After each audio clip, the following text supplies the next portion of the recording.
नागपूर शहरातून एक मोठी बातमी समोर येत आहे, जिथे पोलिसांनी अवघ्या 24 तासात एका धक्कादायक दरोड्याचा छडा लावला।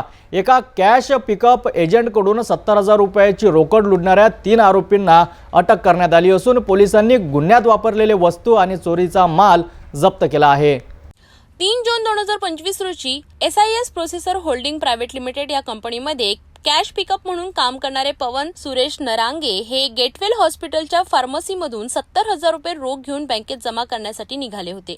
त्याचवेळी केशरी रंगाच्या होंडा डिओ गाडीवरून आलेल्या 2 अनोळखी व्यक्तींनी त्यांचा पाठलाग केला। चाकूचा धाक दाखवून आरोपींनी नरांगे यांच्या जवळील 70,000 रुपयांची रोख रक्कम आणि त्यांच्या महत्त्वाची कागदपत्रे असलेली बॅग जबरदस्तीने चोरून नेली। या घटनेनंतर तात्काळ धंतोली पोलीस ठाण्यात भारतीय न्याय संहिता 2023 अन्वये गुन्हा दाखल करण्यात आला।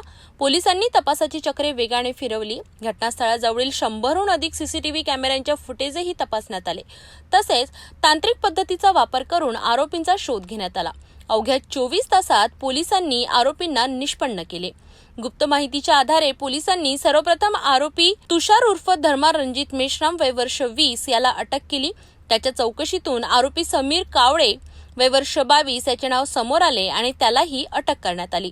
दोन्ही आरोपींची कसून चौकशी केली असता गेटवेल फार्मसीमध्ये काम करणाऱ्या अमन दादाराव तोडसाम वय वर्ष 24 यानेच समीर कावडेला चोरीची टीप दिल्याचे उघड झाले। अमन तोडसामचा या गुन्ह्यात अप्रत्यक्ष सहभाग असल्याने त्यालाही अटक करण्यात आली। तिन्ही आरोपींना 8 जून 2025 पर्यंत पोलीस कोठडी सुनावण्यात आली असून पोलिसांनी त्यांच्याकडून चोरीस गेलेल्या 70,000 रुपयांचा माल, गुन्ह्यात वापरलेली होंडा डिओ गाडी आणि चाकू असा एकूण 1,05,000 रुपये किमतीचा मुद्देमाल जप्त केला आहे। गुन्ह्याचा पुढील तपास सुरू आहे।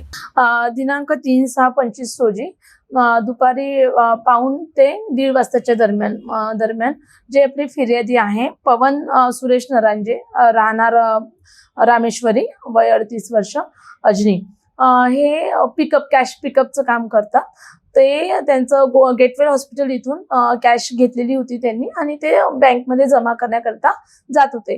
तर ते जाताना जे अभ्यंकर रोड आहे पोलीस स्टेशन हद्दीमध्ये अभ्यंकर रोड या रस्त्याने जात असताना जे 2 अज्ञात इस्मानी त्यावेळी एक चाकूचा धाक दाखवून त्यांना त्यांच्याकडनं बॅग हिसकावून घेतली आणि त्यांचे पैसे घेऊन पळून गेले होते।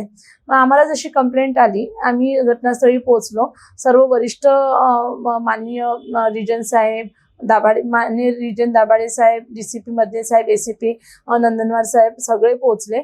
आम्ही सर्व त्या घटनास्थळाची पाहणी केली आणि आमच्या टीमनी तात्काळ आम्ही ऍक्टिव्ह करून टीमला आम्ही हे केलं होतं। माननीय CP सर यांचे पण आदेश, जॉईंट CP साहेब यांचे पण आदेशांनी आम्ही तात्काळ तपासाला सुरुवात केलेली होती आणि आमच्या टीमनी अवघ्या 15 तासामध्ये 100च्या वर CCTV फुटेज चेक केले आणि त्या CCTV टीम आम्ही डिवाइड करून आणि CCTV फुटेज चेक केल्यानंतर आम्हाला लक्षात आलं की जो एक आरोपी आम्हाला मिळाला, आम्ही पुन्हा आमचे सोर्स ऍक्टिव्ह केले आणि त्या सोर्सच्या माध्यमातून आम्हाला तो पहिला आरोपी, त्याचं नाव होतं तुषार उर्फ धर्मा रणजित मेश्राम वय 20 वर्ष राहणार फुटाळा वस्ती पोलीस स्टेशन अंबाझरी, यास आम्ही ताब्यात घेतलं। त्याला डिटेल चौकशी केली। त्याला विचारपूस मध्ये आम्हाला हे लक्षात आलं की त्याच्यासोबत समीर विजय कावळे वय 22 वर्ष राहणार आदिवासी नगर गोरेवाडा रोड गिट्टी खदान हा त्याच्यासोबत होता आणि त्यांनी त्यांच्या जवळची त्याची जी 2 व्हीलर आहे ती वापरलेली होती। प्लस चाकू वापरलेला होता, मोबाईलचा वापर झालेला होता। मग तुषारच्या सांगण्यावरून, तुषारच्या याच्यावरून आणखी CCTV फुटेज आणि बाकीच्या एव्हिडन्सवरनं आम्ही समीरला ताब्यात घेतलं। त्याला विचारपूस केली की तू कसं काय ती म्हणजे हे केली, टीप शिवाय होऊ शकत नाही। तर आम्ही अधिक तपासामध्ये गेल्यामुळे आम्हाला लक्षात आलं आणि आम्हाला तपासात निष्पन्न झालं की जो अमन दादाराव तोडसाम आहे वय 24 वर्ष, बिरसा मुंडा फुटाळा जुनी वस्ती पोलीस ठाणे अंबाझरी, इथेच तो राहतो तुषार मेश्रामच्या घराजवळच. तर यांनी हा गेटवेल हॉस्पिटल येथे मेडिकलमध्ये काम करतो. यांनी समीरला टीप दिलेली होती की रोज या वेळी इथनं अशी कॅश जाते आणि म्हणून मग समीर आणि तुषार या दोघांनी मिळून ही घटना हे केलेली होती. आम्ही ह्या तिघांनी असं ताब्यात घेतलेलं आहे. त्यांच्याकडून वेपन जप्ती केलेली आहे, गुन्ह्यात वापरलेली गाडी जप्त केलेली आहे आणि मोबाईल सुद्धा आम्ही जप्त केलेले आहे आणि आमची जवळपास 30,000 रुपयाची रिकव्हरी सध्या झालेली आहे. पुढे तपासात आणखी तपास चालू आहे. नागपूर पोलिसांच्या या जलद कारवाईमुळे शहरात गुन्हेगारीला आळा घालण्यासाठी त्यांची कटिबद्धता दिसून येते. आता या प्रकरणात पुढील तपासानंतर काय माहिती समोर येतं हे पाहणं महत्त्वाचं ठरेल.